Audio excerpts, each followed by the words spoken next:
அப்புறம் UPSC exam எழுதலாமான்னு சொல்லிட்டு try பண்ணேன். 2019 வரைக்கும் தோத்துட்டே இருந்த மேடம். என்னன்னு தெரியல, ஒரு வாட்டி டிவியில உங்களுடைய யூடியூப்ல உங்களுடைய பேச்சு பார்த்தேன்.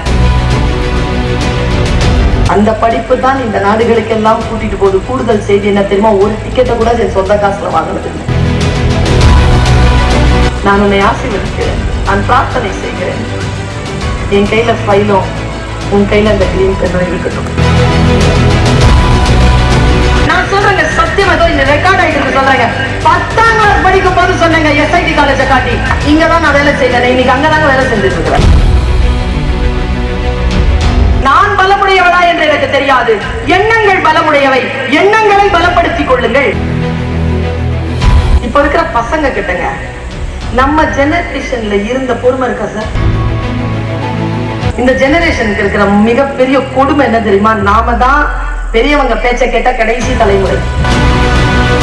கருப்பை புற்றுநோய் குறித்த சந்தேகங்களுக்கான தங்கம் ஹோப்பை இலவசமாய் அணுகுங்கள். அவர் சொல்ல, நான் 2004க்கு படிச்சேன், 2011 வரைக்கும் என்ன செய்யறதுன்னு தெரியல. அப்புறம் யூபிஎஸ்சி எக்ஸாம் எழுதலாமான்னு சொல்லிட்டு ட்ரை பண்ணேன். 2019 வரைக்கும் தோத்துக்கிட்டே இருந்த மேடம்.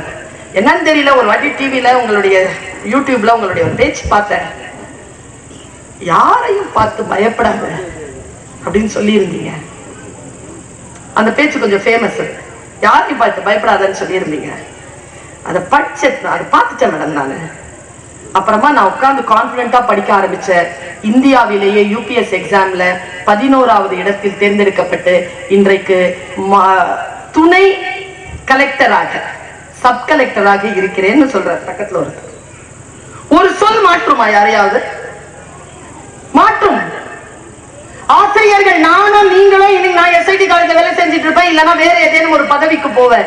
நீங்களும் இங்க இருப்பீர்கள், வேற எங்கேனும் போவீர்கள். ஆனால் உங்களிடத்தில் படிக்கக்கூடிய குழந்தைகள் இருக்காங்கல்ல, அவர்கள் இன்னும் 10 ஆண்டுகளுக்கு முன்னால் நீங்கள் எங்கே எப்படி வேலை செய்ய வேண்டும் என்று முடிவெடுக்கக்கூடிய கையெழுத்து போடுகின்ற இடத்தில் உட்கார்ந்திருப்பார்கள்.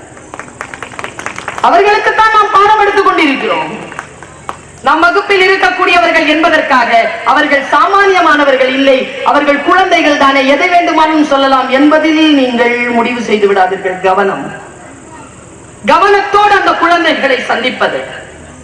எந்த வார்த்தைகள் சொன்னாலும் அந்த வார்த்தைகளின் மீது குழந்தைகள் கவனம் கொள்கிறார்கள் என்பதில் மட்டும் பெற்றோர்களே, ஆசிரியர்களே கவனம் கொள்ளுங்கள்.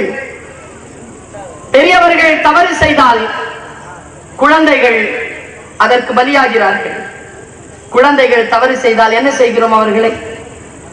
சும்மா சொல்லுங்களேன். எங்க அக்கா பொண்ணு சொல்லிச்சிங்க ஒரு வாட்டி, அதுல இருந்து எங்க அக்கா வீட்டுக்கார எங்க அக்கா பொண்ணு அடிக்கிறத நிறுத்திட்டார். சூப்பரா ஒரு சொல் சொல்லிச்சு. இப்ப என் கை சின்னதா இருக்குன்றதால அடிக்கிறியான்னு கேட்டுருச்சு. சுடு சொல்லுங்க.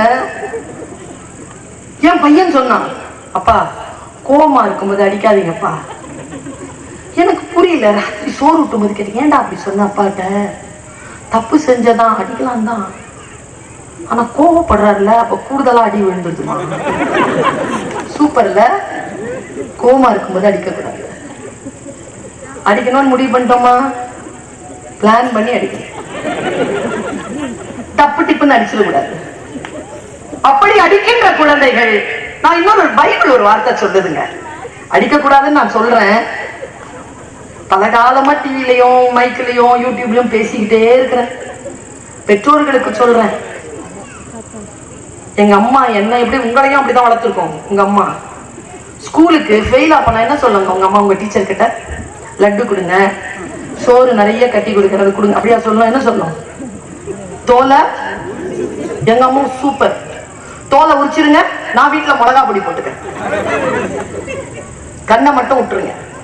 எங்க அம்மா நான் கேட்டேன், ஏன் கண்ணை புடுங்க சொல்ல வேண்டியது தானே, படிக்கணும்ல இருந்துச்சு எங்க அம்மா.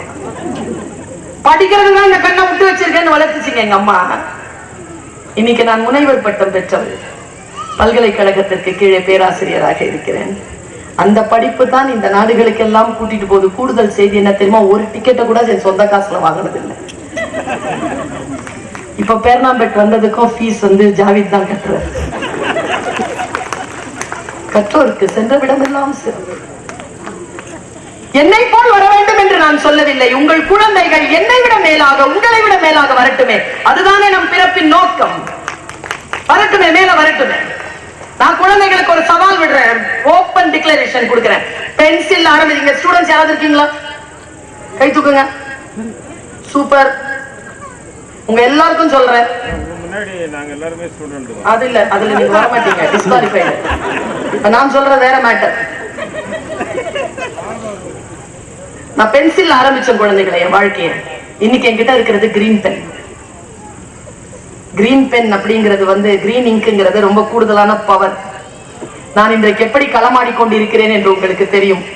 இன்னும் 5 வருடங்களில் என்னுடைய கிரீன் பென்ல இருக்கக்கூடிய கிரீன் இங்கினுடைய அதிகாரம் கூடும். அதற்கான வேலைகளைத்தான் நான் செய்து கொண்டிருக்கிறேன்.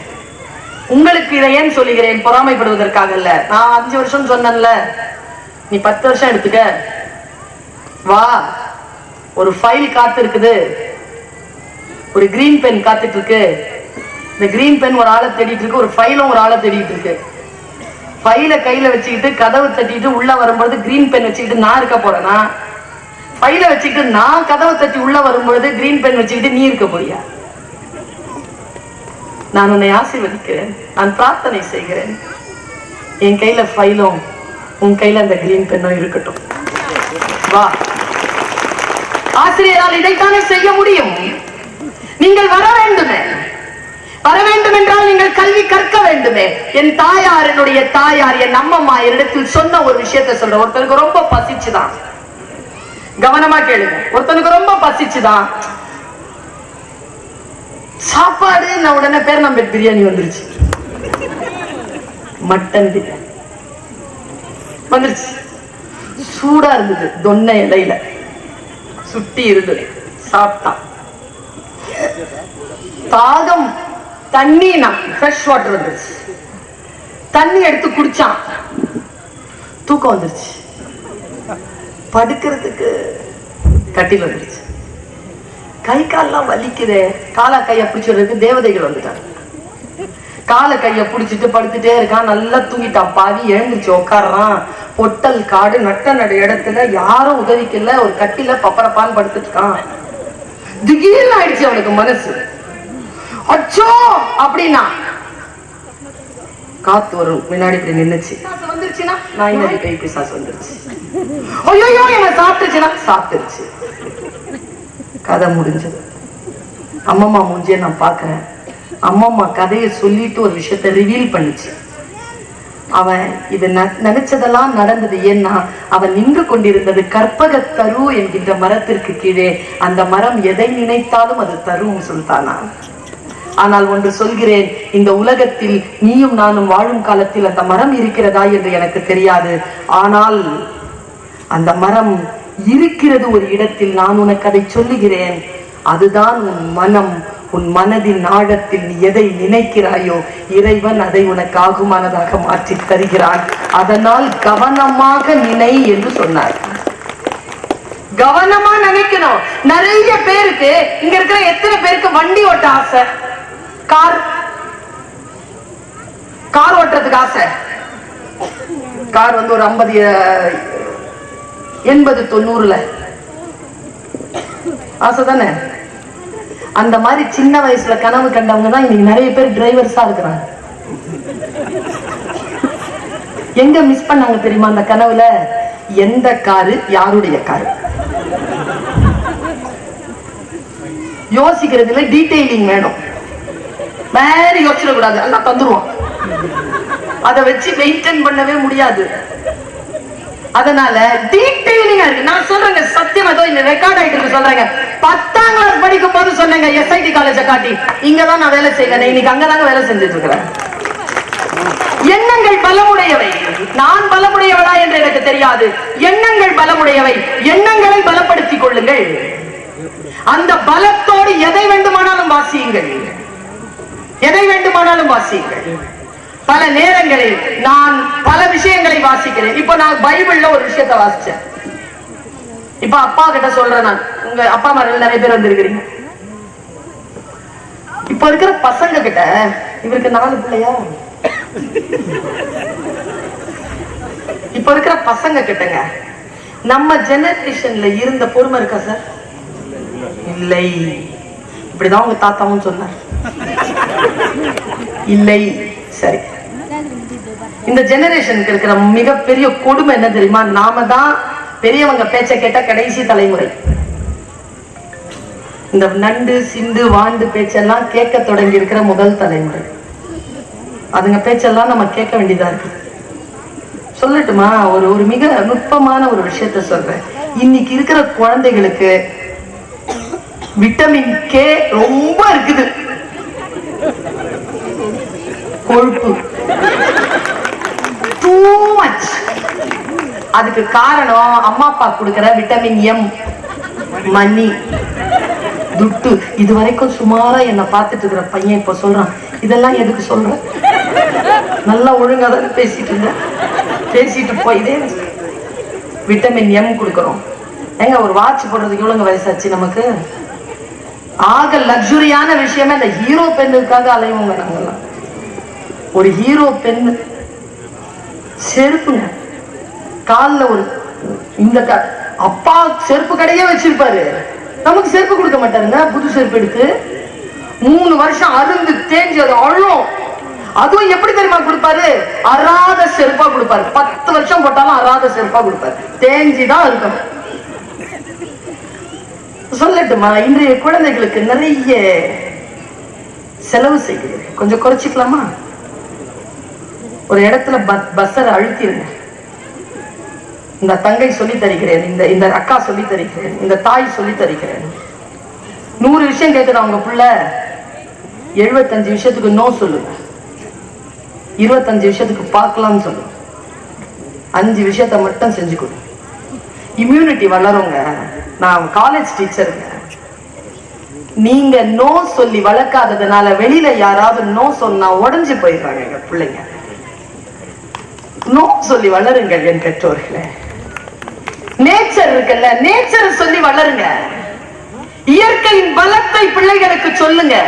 உடல் தான் ஆரோக்கியமானதுன்னு சொல்லுங்க. கேரக்டர்ங்கிறது சாய்ஸ். இங்க இருக்கவங்களுக்கு சொல்லட்டுமா? உள்ளம் பெரும் கோவில், ஊன் உடம்பு ஆலயம் என்றான் திருமூலர். உள்ளம் தாங்க கோவில், உடம்பு தாங்க ஆலயம். இந்த உடம்பை ஆலயமாக நினைத்தால் நாம் இதை அழுக்குப்படுத்துவோமா? தவறான விஷயங்களை வாய்க்குள்ள போடுவோமா? இது இறைவன் வாழும் கோவில் இல்லையா? இன்னொரு விஷயம் சொல்றேன். ஆணுக்கும் பெண்ணுக்கும் நடுவில் இருக்கக்கூடிய ஒழுக்க கூறுகள் மட்டும்தான் இந்த உடலுக்கானதா? உண்மையில் சொல்லுங்கள், இந்த உடல் யாருக்கு சொந்தமானது? உங்கள் மனைவிக்கும் உங்கள் கணவனுக்குமா? உண்மையா சொல்லட்டுமா? இந்த உடல் யாருக்கு சொந்தமானது? நம்மை பெற்றெடுத்த தாய்க்கும் தகப்பனுக்கும் சொந்தமானது. அவர்கள் பெற்றெடுத்து வளர்த்து கொடுத்தார்கள். அதை அழுக்காக்கிக் கொள்வதற்கு, அதில் அழுக்குகளை சேகரிப்பதற்கு, பாவங்களை செய்வதற்கு நமக்கு உரிமை கிடையாது என்பதனை நினைவில் வைத்துக் கொண்டு, இது இறைவனிடமிருந்து பெற்ற கடன், அதை எங்களுக்கு கொடுத்தது தாய் தகப்பன் என்கின்ற நினைப்போடு நாம் இந்த உடலை பேண வேண்டும் என்று பிள்ளைகளுக்கு சொல்லித்தாரேன். இப்படி சொல்லவா? 11 வயது வரைக்கும் உங்கள் குழந்தைக்கு நீங்கள் மார்க்க அறிவை சொல்லிக் கொடுத்து விடுங்கள். 11 வயதிற்குள் மார்க்க அறிவை பெறுகின்ற குழந்தை வாழ்க்கையில் ஒருபோதும் அந்த மார்க்கத்திற்கு எதிராக நடைபயில மாட்டான். இறை அச்சம் அல்ல நான் சொல்லுவது, இறை நேசத்தை வளர்த்து கொடுங்கள். நல்ல விஷயங்கள் எங்கே இருந்தாலும் அதை தேடி அவர்கள் கொண்டாடுவதற்கான சூழலை ஏற்படுத்தி கொடுப்பதற்கு நாம் சில தியாகங்களை செய்யணும். பைபிள்ல ஒரு வாசகம் படிச்சுன்னு சொன்னால அதை ரிவீல் பண்றேன். பிரம்பை எடுக்காதவன் மகனை பகைப்பான். புரிஞ்சுதா? ஒரு காலத்துல அந்த பிரம்பு டீச்சர்ஸ் கிட்ட இருந்தது, அப்படிதானேப்பா? அதை புடுங்கிட்டாங்க. இப்ப டீச்சர்ஸ் கிட்ட பிரம்பு இல்ல சார், புடுங்கிட்டாங்க. அது இப்ப போலீஸ்காரங்க கிட்ட. உங்ககிட்ட இல்லையா மேடம்? கான்ஸ்டபிள் காலை தட்டிட்டு நின்னுட்டு இருந்தாரு, பெரியவங்க கிட்ட இருந்து புடுங்கி இருப்பாங்க. அவங்க கிட்ட இருந்து புடுங்கிட்டீங்களா? புடுங்கிட்டீங்களா? ரெக்கார்ட் ஆகுது மேடம். நான் என்ன சொல்றேன், அவங்க கிட்ட புடுங்கிட்டீங்கல்ல, அது மறுபடியும் எங்க கிட்டயே கொடுத்துருங்க.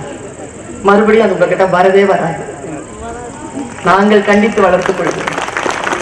ஆசிரியர்கள் கிட்ட கொடுத்து பாருங்க. அவர்களுடைய கண்டிப்பு என்பது மிக மிக அத்தியாவசிய தேவையானது. நான் சொல்லுகிறேன், பிரம்பை எடுக்காதவன் மகனை பகைப்பான். நாங்கல்ல, சரி வீட்டுக்கு போன உடனே குச்சி எடுத்துக்கோங்க, உங்க பிள்ளைய போய் 2 போடு போடுங்க, ஒர்க் அவுட் ஆகுதான்னு பாருங்க. ஆவது இல்ல சார், அவ்வளவு உறுதியா சொல்றீங்க. அடிச்சு பார்த்திருக்கீங்களோ? நான் சொல்லட்டுமா எப்ப ஒர்க் அவுட் ஆகும்? அந்த குழந்தை முதலில் நம்ப வேண்டும், என் தகப்பன் பொய் சொல்ல மாட்டான், என் தகப்பன் திருட மாட்டான், என் தாயை தவிர என் தகப்பன் வேறு எந்த பெண்களோடு இச்சித்து பேச மாட்டான், அவன் கடன் வாங்க மாட்டான், அவனுடைய குற்றம் குறைகளை கொண்டு வந்து குடும்பத்தில் கொட்டி அவர்களை தொந்தரவு செய்ய மாட்டான், என் தகப்பன் தான் என் ஹீரோ என்று எந்த குழந்தை நம்புகிறதோ அந்த குழந்தை தவறு செய்கின்ற பொழுது அந்த தகப்பன் கையில் பிரம்பு எடுத்தால் அது வேலை செய்யும்.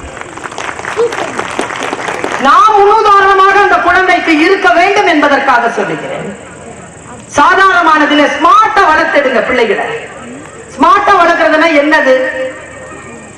இன்னைக்கு குழந்தைகள் எல்லாம் ஸ்மார்ட்டா இருக்கா? இல்லைங்க, தகவலின் குப்பைகளை தெரிந்து வைத்திருக்கிறார்கள். ஞானமே இல்லை, ஞானம் இல்லை. இன்றைக்கு தகவல்களின் குப்பை நமக்கு தேவையில்லை. ஞானத்தோடு அந்த குழந்தைகளை எப்படி வளர்ப்பது?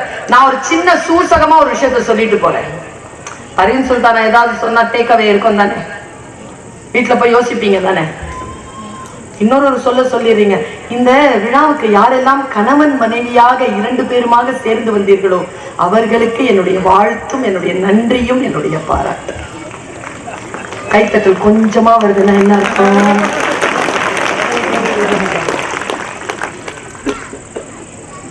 ரெண்டு பேருமா வாங்க, புருஷன் பொண்டாட்டி சண்டை போட்டு என்னமாதான் ஆகுங்க, அம்மா அப்பா சண்டை போடாதீங்க. குழந்தையை தகப்பன் கண்டிக்கின்ற பொழுது தகப்பன் வெளியேறியதற்கு பிறகு தகப்பனை பற்றி குழந்தையிடம் குறை சொல்லாமல் இருங்கள். தாய் குழந்தையை கண்டிக்கின்ற பொழுது அந்த குழந்தைக்கு முன்னாலேயே தாயை கண்டிக்காத தகப்பன் நல்ல ஆளுமையான குழந்தையை வளர்த்தெடுக்கிறார். உள்ள கூட்டிட்டு போய் 4 சுவர்ல என்ன வேணாலும் சொல்லிக்கோங்க உங்க மனைவிக்கு. குழந்தைகளை வளர்க்கின்ற பொழுது குர்ஆன்ல ஒரு வார்த்தை இருக்கு, இந்த ஆண்களுக்கு ஒரு மன உணர்வு இங்கெல்லாம் சொல்லாம இங்க மொத்தமா கிடைச்சிருக்கீங்கல்ல, சொல்லிட்டு போயிரு. உலகத்திலேயே திருத்தப்பட வேண்டியவள், ஒண்ணுமே தெரியாம தன்னுடைய வாழ்க்கையில தன் தலையில் கட்டி வைக்கப்பட்டவள் பொண்டாட்டின்னு நினைக்கிறீங்க தானே? எப்ப பார்த்த அவ திருந்த மாட்டா மேடம், திருத்துறதுக்கே இவரை கடவுள் நியமிச்ச மாதிரி. எப்ப குர்ஆன் என்ன சொல்லுது? அவள் உங்கள் விழாவில் இருந்து உருவப்பட்டவள். விழா எலும்பு கொஞ்சம் பெண்டாத்தான் இருக்க, நேராக்க முயற்சி செய்யாதீர்கள், உடைந்து போகும். கருப்பை புற்றுநோய் குறித்த சந்தேகங்களுக்கான தங்கம் ஹோப்பை இலவசமாய் அணுகுங்கள்.